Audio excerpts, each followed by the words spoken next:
Yes, but we'll kick off. Welcome everybody. I know we'll have a few more people dropping in, but we'll kick off on time. And yeah, great to have you here. So this masterclass is for people leaders who are ready to stop drowning in long strategy decks and start driving actual outcomes. So we're going to unpack today how to get a clear, focused people strategy that aligns with your business and fits on one page. So going out of that chaos and moving into clarity. And we'll show you how to keep your strategy agile, because as you likely all know already, in today's environment, your plan needs to shift as your business shifts. So we're going to be realists here today and not going to stick around in theory, but more so in the practical. So we know that building a people strategy is not about building something fixed. It's about building something that you can actually use and adapt. So I'm Ryan. You're also going to hear from Ivan today, who's got his cameras on. But welcome everybody. Glad to have you here. And yeah, so as former senior HR leaders ourselves, we know that the job isn't easy. You're juggling stakeholders, people problems, and constantly needing to prove your value. Our job at Exsona and what we'll be doing today is to try and make that whole thing simpler, faster, and way more human. So a bit of a quick intro on who we are. I'm Ryan McGrory. My background's in comms, wellbeing, gamification, analytics, and marketing psychology. Not really your typical HR path, but I spent 11 years at Youi Insurance, leading employee experience, well-being, and comms in the HR, people and culture team, and built multi-award-winning programs that improved engagement, reduced turnover, and helped make Youi one of the most successful and most recognised HR teams in the country. And it was there at Youi that I worked alongside this legend, Ivan, who was my boss there. Ivan has held senior HR leadership roles over 3 decades. I'm trying to embarrass you here, Ivan, including 15 years. Getting old. Yeah, including 15 years as a chief people officer, and has helped both startups and corporates build award-winning programs, platforms, and cultures. And his ability to turn people strategy into business results earned him the title of HRD's HR Director of the Year in 2020. So fun fact, as you see from the photo on this slide, and we've recently undergone a controversial beard swap procedure.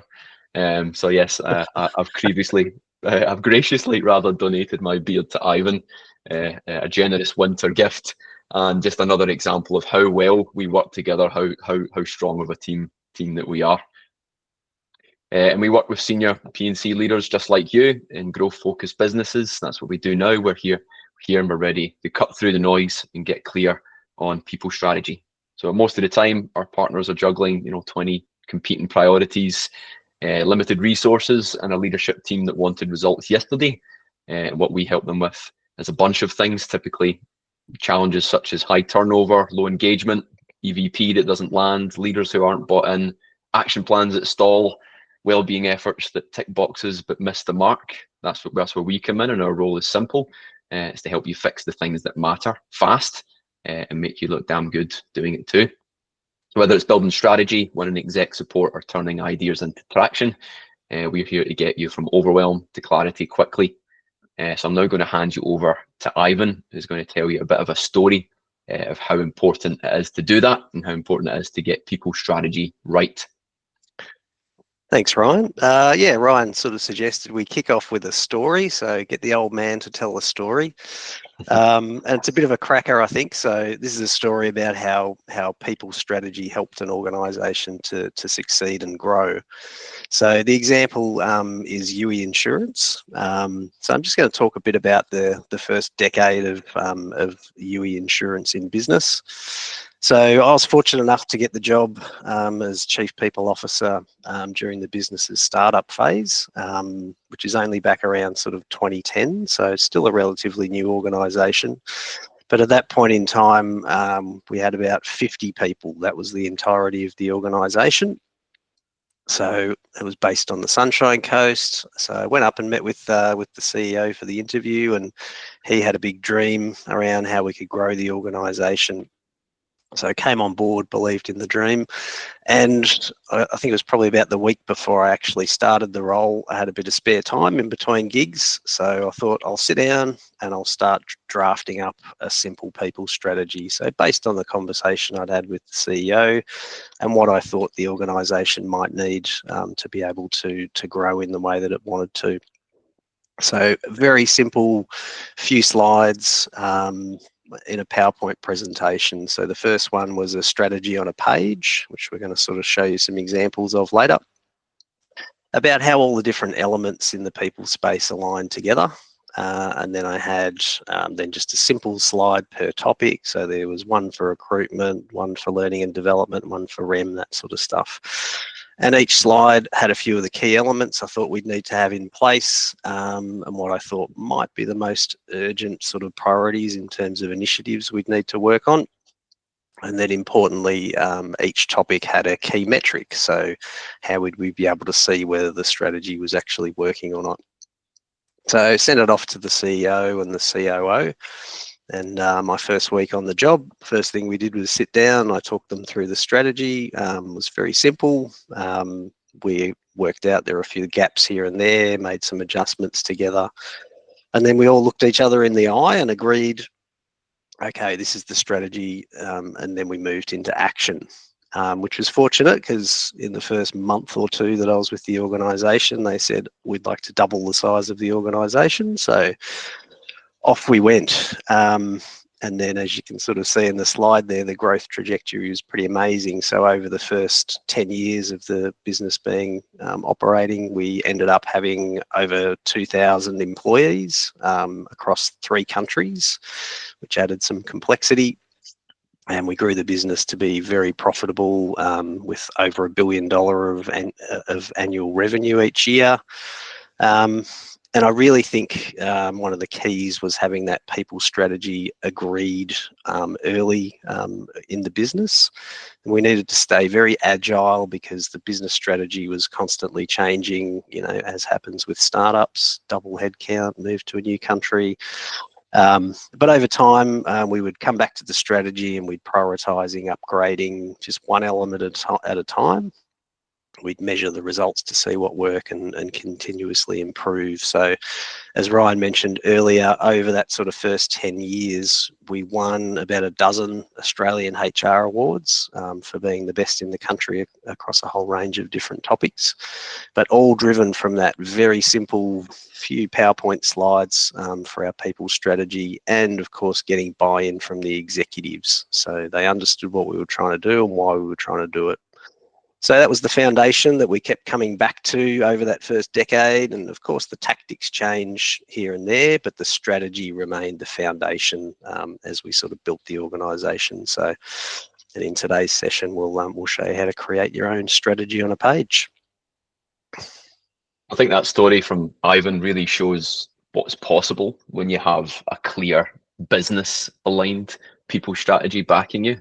But let's be honest, I think most people strategies aren't like that. They're typically long and theoretical and end up becoming more about reporting than real traction.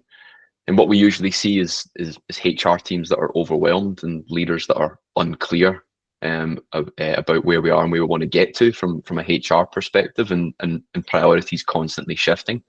And sometimes that's what it could be seen like in the peripheral. When there's too much going on, then there's not clear focus and a disconnect between what the business needs and what people teams are actually delivering. And sadly, that's the case too often. And meanwhile, you know, the business world is moving faster than ever. Strategies tend to be shifting more quarterly, sometimes monthly, but most people strategies still run on an annual kind of update cycle if they exist at all. The reality is your people strategy needs to look ahead. You know, it needs to look beyond that first year or beyond that 1 year, but it also at the same time needs to be flexible enough to evolve with the business in real time if it needs to. It's not just something that you write and shelve, it's something that you use and adapt. And done right, a people strategy keeps your team focused, aligned, and ready to pivot when some of those business challenges or some of those business changes occur, like Ivan had mentioned. And yet most organizations don't have one. or one that actually no one uses or sees. And that's why it's a great time right now for People Strategy to have a reboot. And I want to put some numbers behind or to the problem. And this slide is usually the uh-oh moment for a lot of execs when we share it. Is that most organizations, the reality is they spend between about 40 and 70% of their total costs on people. So that's salaries, training, benefits, support. It's their single biggest investment. And yet 44% of businesses don't have a people strategy, which is kind of mind-boggling. I mean, imagine telling your board that you had no strategy for managing half your costs. I mean, even worse, 80% don't track ROI, or 80% of businesses, sorry, don't track ROI on people at all. So no clear idea if what they're doing is actually working or bringing a return on the biggest investment. And it's a bit like flying blind. And of course, there's also engagement. Now, apparently only 1 in 3 employees are actually engaged at the moment, according to the most recent Gallup survey that was produced at the beginning of the year.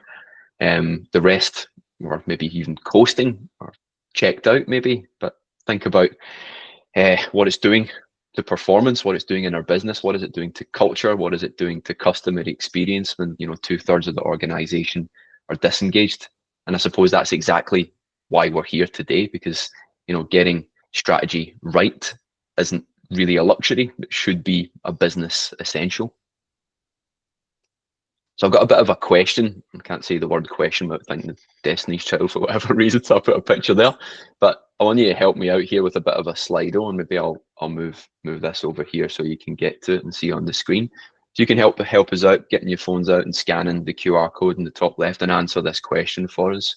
And the question is, how clearly defined is your current people strategy? So I think it's around 15 or so people on the call. So if you can all grab your phones if they're handy, and scan that QR code, we should be able to see.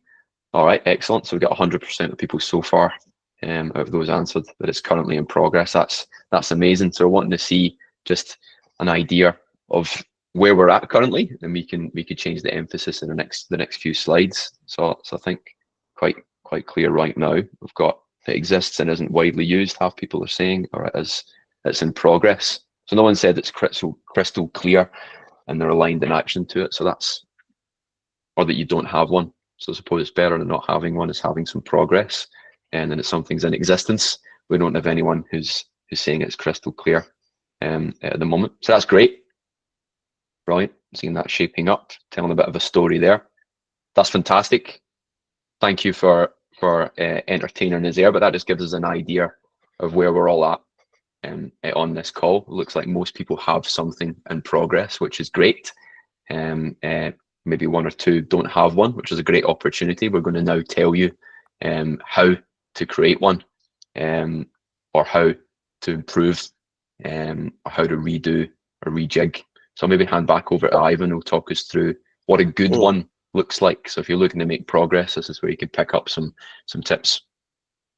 Yeah, so in terms of what good looks like, or what are the sort of key principles that we would guide people towards for a good people strategy. Good strategy is simple for your audience to connect with it and buy in. They're going to have to easily understand it. So too many words, too much complexity, basically just makes your audience switch off and not actually be actively understanding what you're talking about. So that's number one. Secondly, aligning to business goals is incredibly important for a couple of reasons. So one, it's going to help you to focus on priorities that will actually be effective in supporting your business. And secondly, it's going to help you to get buy-in from your executive team, because what you're doing there is you're showing that you know how to connect to their priorities. They're setting the big picture, and you're showing that you're aligned with that.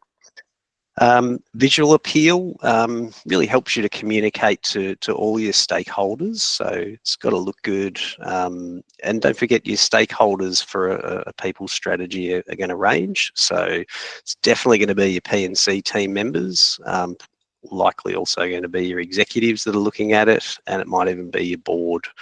So you got to make sure that it fits the bill in terms of visual appeal, and it's got to be actionable. So a strategy that's not built for action is really just a a pretty slide, but it's not going to be effective.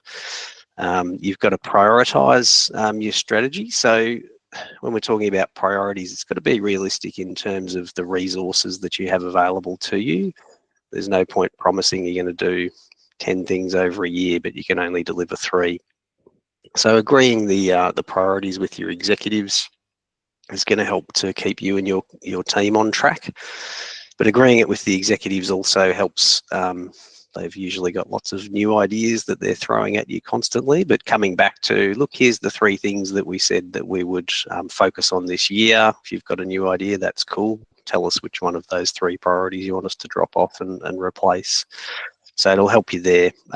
Measurable. Can't stress this enough. Numbers are the universal language of executives. So make sure that your strategy is focused on measurable targets.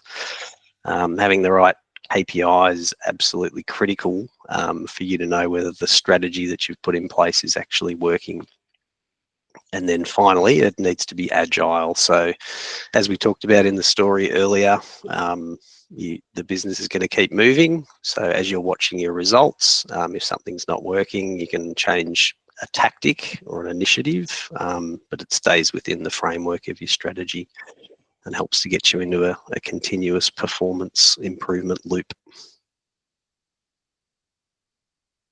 So now we're going to give you an example so you can kind of see how this stuff comes to life. So before we bring in all the detail, let's just have a look at what are the sort of key topics that we want to cover in a strategy on a page. And you can think of this as being like a big funnel. So it starts with, vision, mission stuff at the top. It moves down through specific business objectives. Then it moves into P&C objectives. So you're aligning those 2 things together. And then as we head towards the bottom, we're moving into key initiatives. So this is the action piece. So what are we actually going to do during the next 12 months or 24 months or whatever? That's going to help to drive the results that we're after. And at the bottom, we have those measurable results so we can see what's working and what's not. So let's bring in the rest of this now. So hopefully you'll notice some of the principles we just talked about at work here. So this is a very simple overview people strategy. You'll notice there's not a lot of words, not too many layers in it. Visually, it's appealing. The colours help us to show, there's a layer of information that's all related to each other. We even threw a few icons in down the bottom there for people that are more visually minded to pick up what the key themes are. So let's just talk through some parts of this now. So you'll see there, group vision in this company to deliver the highest level of customer service in the market. Okay, so we've got a service-focused organisation. And then we look at the people and culture value proposition or the statement about what their team is there to do. So enable our people to grow, engage and perform. And then we start coming down into the detail. So there we've got 4 business objectives that we think we can connect to. So hire the highest quality workforce, deliver exceptional service, grow our own leaders, and save costs. You're going to see save costs in every sort of organisational strategy.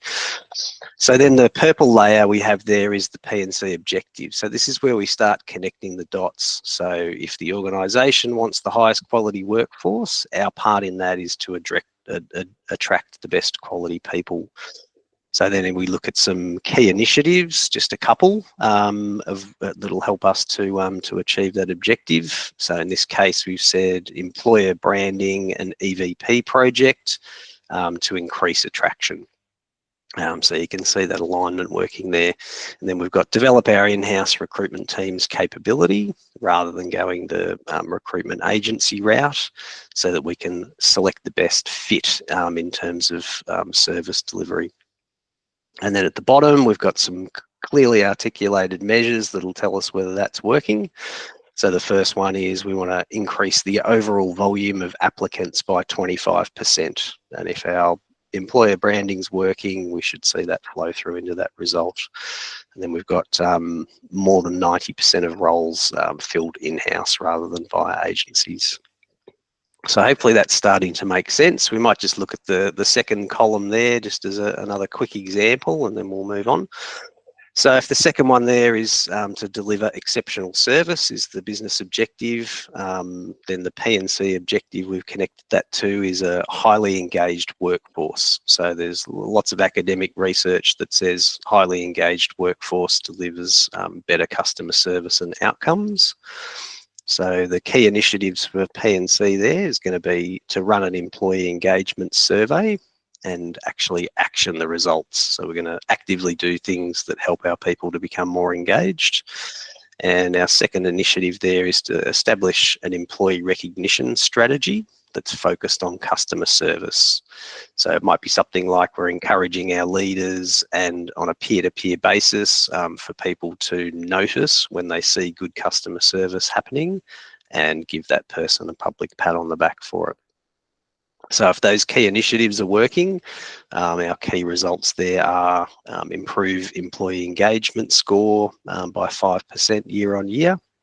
And secondly, we wanted to try and increase the volume of peer-to-peer shout outs or recognition by 30%. And you'll see an icon under that one, an engagement ring. So for the visual thinkers, they can go, oh, okay, that's right. Engagement was one of the elements of the strategy.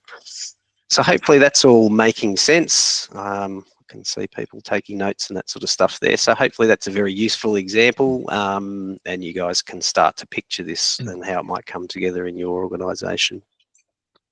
And we might have alluded to it already, but I think the two of the biggest mistakes that we see people doing when they're creating people strategy in isolation is that they forget the business objective layer. So they omit that from the people strategy, and it just means that when you're sharing it with the wider audience, and particularly the executive team, then they mightn't see how the business relates to the people strategy. And the second biggest mistake is this, that sometimes people either don't put it in or they don't think about the key results, that last one, which is so important for yourself to know that you're going to hit those marks. But then that's the difference between having a strategy that lives in initiative land or lives in results or lives in results land or territory. I thought I'd add that in there, but that's exceptional, Ivan. And you're going to share a little bit about how we help teams do it, the kind of process or the methodology that we use to make sure that people don't miss those big things. Yeah, so if we're working with organisations like you guys, we come in and we have our methodology. So we call it the 5D methodology, and it helps keep us on track so that we can work quickly and get an outcome that's going to work for any organisation. So the first D we focus on is discovery. So come in, ask lots of questions, look to understand the context of the organisation and what their specific needs are. Then we work on to partnering with you or whoever on prioritising or develop. So develop the themes, the key themes that we're going to focus on, and what are the specific goals of the organisation or those sort of business objectives that Ryan was just talking about. Then we move into design, so co-design, where we'll work with you to create that type of a one-page strategy where we bring all those elements together. And then we focus on delivery. So how can we help you to make sure that everything's aligned and that when you move forward with your strategy, you're ready to move to action and embed it in your organisation. And then last, but certainly not least, we have a big focus on data. So helping an organisation to work out what should they be measuring, how do they measure it, so that they move into that sort of continuous improvement loop where they're checking the numbers, making adjustments to tactics and refining that over time. Thanks, Ryan. Awesome.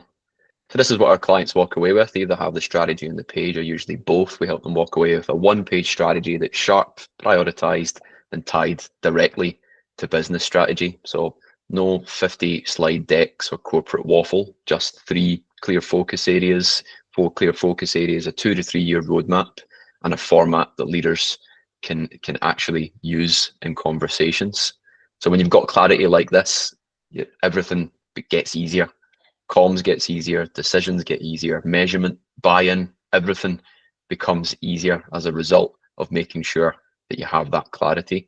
And it isn't about perfecting every HR process. It's more about aligning your people function to where the business is going and making sure that that's really visible and clear on one page.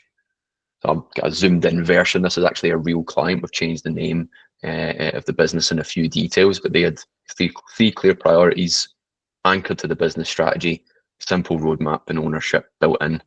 And when you show this to your executive team, they understand it, they know what's coming, and they can get behind it. And that's the difference between HR as an admin function and HR as a strategic driver. And the best part is it doesn't have to take 6 months to build. And we do this with clients in a matter of weeks as well. So now there's the time to take some action with our free 5D people strategy session. So this is available to everyone on the call here today, but exclusive, got limited spots, but it's a free 30-minute consult where we'll walk you through your unique situation and map out a plan together. So once you book your time slot, you'll receive a link to our People Strategy Diagnostic. So that diagnostic is a tool we've built that will give you a kind of personalized snapshot of where your current approach stands. So if you answered before in that Slido that you're looking for some progress, or you've got one but it's not really visible, it's going to be really helpful for you. But also goes into what's missing and a few practical tips that you can use right away. And then we review those results together on the call, and we help you create a sharper, more aligned and more effective people strategy. And it isn't just a casual chat, it's actually a working session. And it's what we've used already to help dozens of HR leaders make some real progress. So if you grab your phone and scan the code, I could pop a link in the chat actually in a moment, then you can book in for that people strategy session. And again, it's completely free. So I'll just give you a moment just now. And I can already see a few people have booked in already. Excellent. Fantastic. So thanks for moving quickly. If you're still thinking about it, now's the best time. These sessions are limited. I want to make sure you get the right people access. So leave it there for a second. But then we'll move to questions. So let's open it up. What's landed? What's still fuzzy? Or what challenges are you facing that we can talk through? So Ivan and I will stick online for another few minutes to answer any questions that you have. So you can take yourself off mute if you want to ask, or pop something into the chat. But we'll stick around for the next few minutes if you have any questions.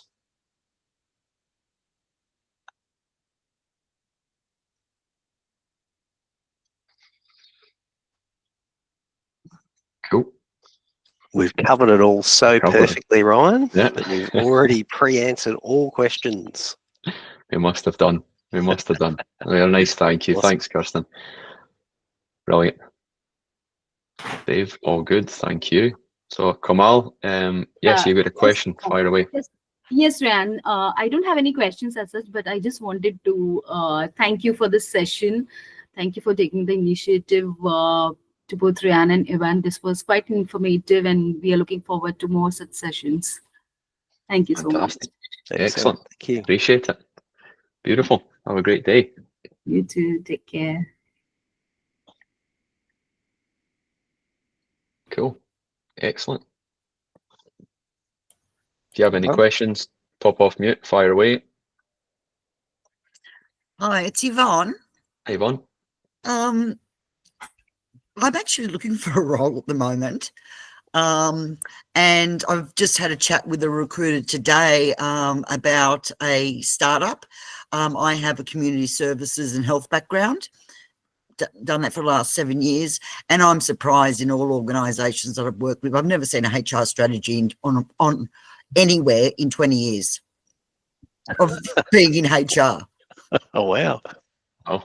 I've worked in standalone roles where, you've tried to get traction, but then you have all the operational and other matters that just take over. So I found this really useful. And just after talking to this recruiter, this is an organisation that provides in-home clinical care. They're at about 120 people at the moment, and they're looking for someone to, be hands-on, but also start to map out what the strategy is going to be like as they grow, because they've got a quite unique business model, and they didn't expect they'd grow so fast. So I certainly want to take what you've said today into the interview.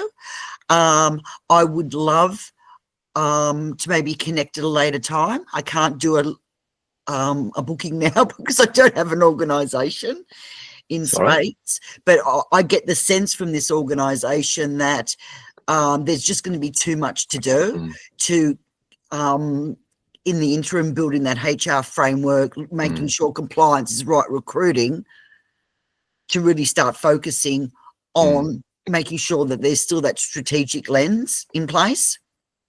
Yeah, so I'd like to be able to, you know, if I am successful, I think the sooner the better that's in place, and may reach out to you guys at that time.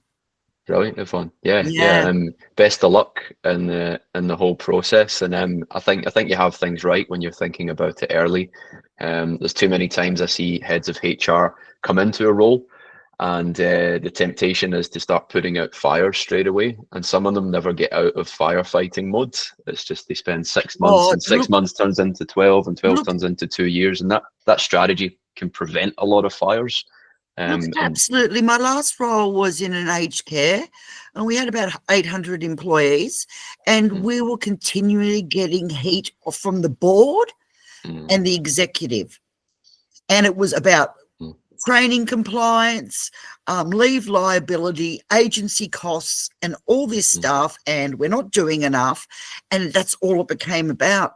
And I kept saying to my director, I said, you know, and I've said to the CEO, we don't have a strategy in place. We don't have those expectations set on what and agreed to what our priorities are and where we're shifting, you know, our attention with the resources that we have. Yeah. And you never get out of that spiral. That's right. It's a difficult one, but lots of teams find themselves in it. And when you get into that new role, whatever it is, give us a buzz. We can help you, whether it's a free chat or whether it's something else. But we'd love to chat to you again, Yvonne. Thank you. It was short and sweet. Thank you. Nice to meet you, Ryan and Ivan. See ya. Thanks, Yvonne. All the best. Bye. Thank you. Bye. Cool. I think we still have Colleen and Kamal here, so if you guys have any questions, we'll hang on for a little bit. I don't have any questions, Ryan. I was just listening to the chat you were having. Okay, thank you so much. Thanks for the meeting today. Looking forward to more such sessions ahead. Thank you. Pleasure. Thank you. Yeah, bye-bye. Have a great day. Excellent. All right. Well, we might call it there, and we'll wrap this up and give people. I think I'll turn the recording off.